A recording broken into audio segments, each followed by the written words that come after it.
Hi, welcome to our daily encounter. In John chapter 9, we have one of my favorite stories. It's a story about this man who was born blind and was healed by Jesus on the Sabbath day. Jesus mixed some spittle with the clay, put it on his eyes, and he told him to go wash in the pool of Siloam. And he goes out and he does it, and sure enough, he receives his sight. And that enough in itself is enough to make it a wonderful story. Just think about if you've never seen anything before in your life. Never seen a sunset, never seen a flower, never even seen your own parents. And then all of a sudden to be able to see, that must have been an amazing thing. But I also like this story because of the way that this man interacts with the religious leaders at the time. First they bring in the parents. They say, hey, is this your son? They say, yeah. Was he born blind? And they verify, yes, he was born blind, and that he is able to see now. And they ask him, well, how's he able to see? They say, well, we can't tell you. And it really was that they didn't want to tell him. And so they say, he is of age, ask him. And so they begin to cross-examine this man. And I really like the way that he just gives these common sense, matter-of-fact answers to these highfalutin religious leaders here in this story. This man most likely was not educated because of the fact that he was blind. He very much was probably not educated as much as the Pharisees were. But he's still able to kind of stump them in a sense in the way that he answers. He also gives us a very good example of the power of a personal testimony.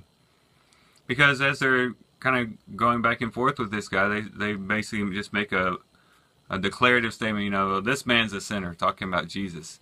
And he makes this statement, the blind man this previously blind man makes this statement that I really, really like. And it really does show the power of a personal testimony.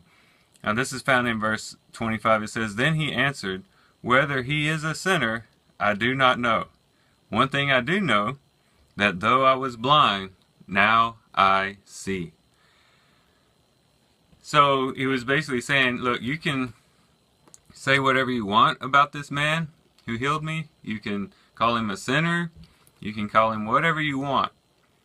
But one thing that is undeniable is the fact that I was once blind and now I can see. And that's an amazing thing. I think oftentimes Christians can sometimes underestimate the power of a personal testimony.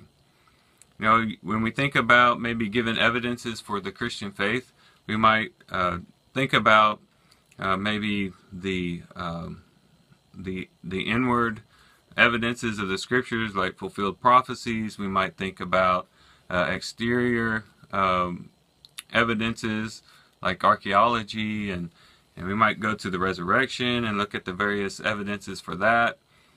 We might go to nature and show intelligent design behind it all.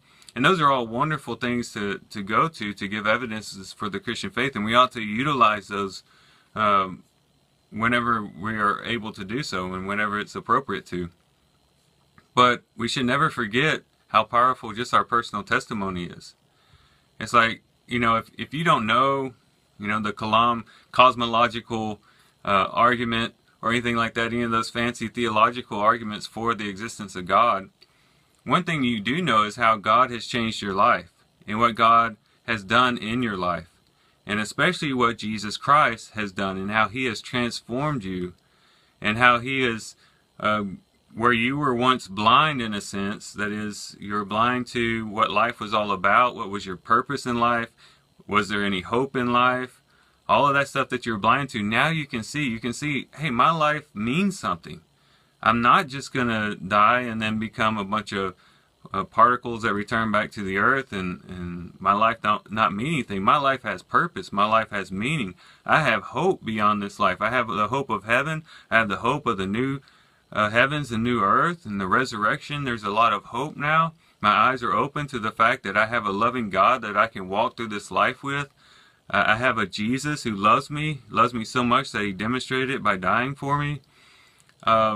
You can testify to the fact that, this is who I was before I became a Christian. This was the life I was living. I was involved in all of these things, but when Jesus came into my life, he transformed me. And now I've become a totally new person.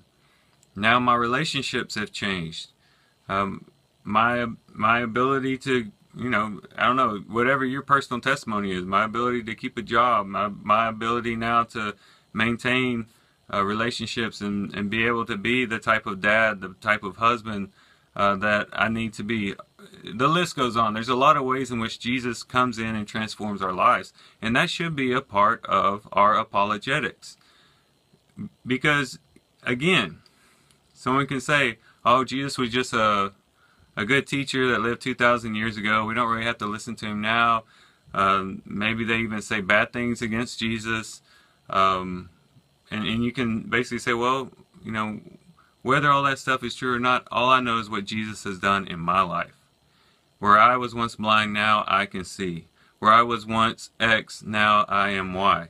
I have been completely changed by being touched by this Jesus. And that is a powerful testimony.